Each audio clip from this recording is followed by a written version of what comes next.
cuti sekolah, apa kamu buat di rumah? Bersama saya, Adis dan Teria dengan berada.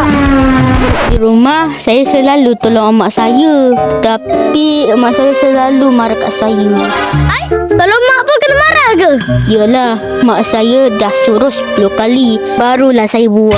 Yang patutlah kena marah. Marah je lagi makcik. Pada cuti sekolah, saya selalu tidur awal. Tapi ayah saya tak bagi. Peliknya. Pukul berapa kamu tidur tu? Tengoklah, kadang-kadang pukul 12.30 pagi, pukul 1. Itu bukan tidur awal. Itu tidur awal pagi. Memang boleh. Cuti sekolah hari tu, saya sibuk sangat. Saya meniaga, buat rumah, ternak haiwan. Macam-macam lagi saya buat. Ui, bagusnya. Punyalah saya sibuk sangat, sampai mak saya rampas handphone. Alah, ini main game lah ni. Memang patutlah kena rampas. Waktu cuti sekolah, saya selalu keluar rumah tau. Ush, biar betul. Kamu melepak ke?